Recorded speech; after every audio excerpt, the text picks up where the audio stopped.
Où trouver tous les produits 100% Outre-mer? Chez Tropique Marché à Saint-Ouen. Les fruits et légumes et toutes les spécialités salées et sucrées servies avec bonne humeur par une équipe exclusivement ultramarine. Retrouvez l'ambiance et le goût du pays chez Tropique Marché à Saint-Ouen-sur-Seine et sur tropiquemarché.com. Martinique Actualité. Mes chers compatriotes, chers Martiniquaises et Martiniquais, permettez-moi d'avoir d'abord une pensée très émue et très forte pour le peuple mahorais.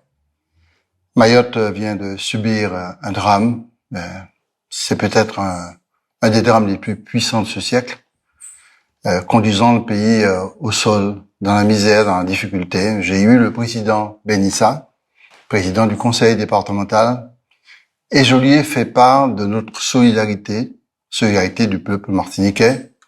Cette année a été une année aussi, 2024, notamment pour le premier semestre, de conquête d'une réorganisation de la collectivité territoriale.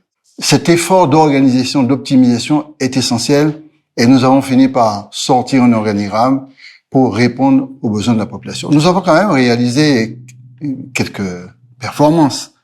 L'ouverture, par exemple, la préparation et l'ouverture du centre territorial d'expérimentation biologique, ce qu'on appelle le CTBM, pour nous permettre de nous occuper nous-mêmes de notre richesse biologique. Nous avons aussi beaucoup travaillé pour que ce qu'on appelle la médecine nucléaire, ce grand laboratoire qui a été créé à la MENAR pour nous permettre de détecter nos cancers, c'est l'Institut caribéen sous l'énergie, la médecine nucléaire, eh bien ça devient une réalité. C'est très important. C'est le 10e au monde, ce centre d'expérimentation, de traitement concernant le cancer, et c'est le 3e dans la zone Caraïbes et Amérique. Nous avons mis aussi en place un dispositif de lutte contre la chute démographique. Vous vous rappelez, nous sommes dans une situation très difficile puisque nous perdons 3 à 3500 personnes par an et il fallait absolument réagir. Je considère clairement qu'il faut faire quelque chose sur la politique de la famille. Et si nous voulons maintenir nos jeunes, ne pas les laisser partir, il faut leur offrir des possibilités d'épanouissement et de progrès localement. J'ai donné quelques exemples parce que l'année 2024 a été une année difficile, notamment pendant cette deuxième partie où nous devons répondre de manière déterminée, claire et obligatoire à un drame que nous vivons, et c'est la cherté de la vie, avec une mobilisation légitime. Il n'y a pas de débat sur ce genre de choses-là. Il y a un vrai problème de mal-développement structurel de la Martinique qui conduit à faire de nous une société de consommation, et de consommation principalement de ce qui vient de l'extérieur. Je rappelle aux Martiniquais et aux Martiniquaises que 80% de ce que nous consommons vient de l'extérieur. Donc nous sommes dépendants du bateau, nous sommes dépendants du conteneur. Et à ce titre-là, le système économique crée ce qu'on appelle des monopoles, voire des oligopoles. Et à ce titre-là, il fallait absolument se battre pour pouvoir réduire les prix. Ce travail, malheureusement, je le dis comme je le pense, la collectivité territoriale, et c'est dramatique de le dire, j'en souffre d'en parler comme ça, n'a aucune compétence. L'organisation institutionnelle de l'État aujourd'hui fait qu'on ne donne aucune compétence à la collectivité territoriale, ni pour juguler les prix, ni pour faire contrôler les comptes des distributeurs, ni pour travailler sur les oligopoles et monopoles. Donc ça, c'est extrêmement important. Et encore pire, nous n'avons pas les moyens et les compétences réglementaires, les moyens financiers, les moyens législatifs pour relancer la production locale, tant par la maîtrise foncière que les politiques de distribution, etc. À partir du moment que vous parlez de l'ensemble des produits alimentaires, se pose la question du développement local, parce que s'il faut financer la réduction des prix sur l'ensemble de l'alimentaire, cela pose un problème à la production locale, puisque le niveau de concurrence, on le sait, dans la mondialisation que nous connaissons aujourd'hui, n'est pas en faveur de la production locale. Nous devons, de manière très déterminée, aller vers un autre modèle de développement. Je pense qu'on peut réussir assez clairement la question de l'autonomie alimentaire. De telle sorte que on se réconcilie avec notre système culinaire, nos traditions, nos légumes, etc., qu'on ne soit pas étranger à notre propre histoire, pas normal quand, sur les 110 millions d'euros de POSEI, qui est un fonds européen, la diversification agricole ne récupère que 4 à 5 millions d'euros. Pendant les 3 années, il fallait se préparer des chantiers, ce que nous avons fait. Et demain, nous serons en possibilité, dès 2025, de lancer des chantiers très, très importants, comme le carrefour de Montgaux-Vulsin, chantier qui débute au premier trimestre de 2025. Nous travaillons à la liaison Carrère-Boissy-Lorraine. Là, je parle d'infrastructure. Nous travaillons sur la rivière des Pères, du côté de Saint-Pierre-Prêcheur, pour éviter que Prêcheur soit coupé complètement du monde lorsqu'il y a une pluie importante. Nous avons terminé en partie les travaux pour mettre en sécurité le sud de la Martinique par rapport à la plaine de Rivière-Salée. Nous travaillons à l'ouverture très bientôt au lycée Schellcher, du premier conservatoire de la musique, de l'art et de la culture.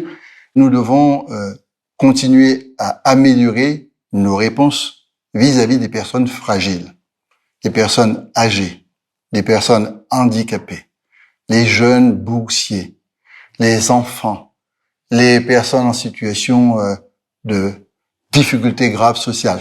Nous sommes face à un paradoxe, un pays qui évolue, qui exprime sa richesse, et puis une catastrophe sociale qui crée un terreau fragile à tout. Il faut mettre le paquet sur ce qu'on appelle la solidarité. Il faut mettre le paquet sur ce qu'on appelle la cohésion. Malheureusement, les moyens nous manquent. Pour ce qu'on appelle les AIS, les aides individuelles sociales. C'est-à-dire l'APA, PCH, RSA, le décalage entre les recettes que l'État me donne et ce que je paye, ce que nous payons, c'est 150 millions d'euros. Je m'excuse auprès de tous ceux qui n'ont pas encore leur réponse, c'est parce qu'on travaille au cordeau pour éviter des déficits, pour pouvoir mieux organiser la performance de l'emprunt et de l'investissement.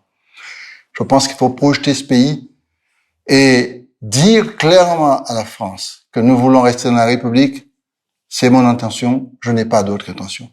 Mais par contre, nous revendiquons un développement économique qui soit à la hauteur et une prise en compte de nos différences dans le bassin maritime transfrontalier qu'est la Caraïbe et aussi dans le contexte géographique, géostratégique que nous connaissons aujourd'hui, que sont les Amériques.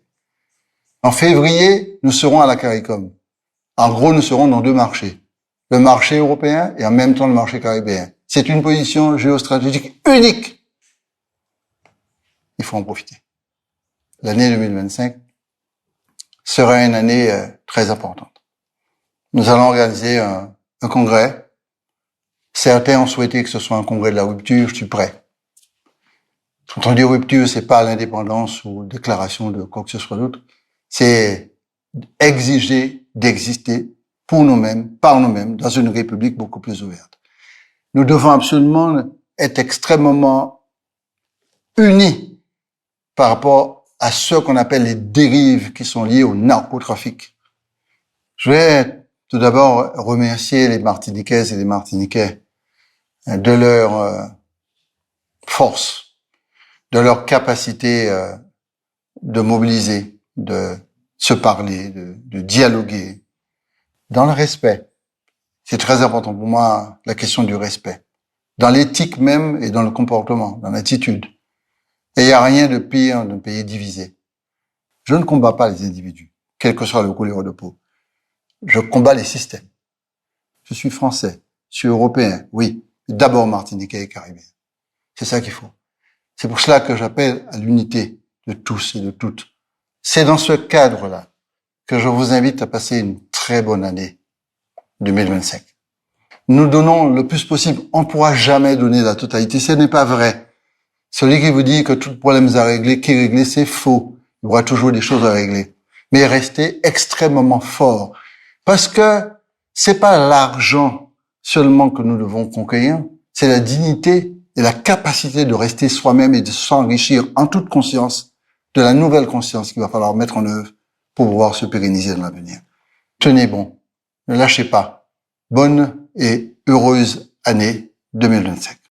Outremernews.fr, le site de l'actualité Outre-mer, 24 heures sur 24 et 7 jours sur 7. Retrouvez la chaîne Outremer News sur YouTube.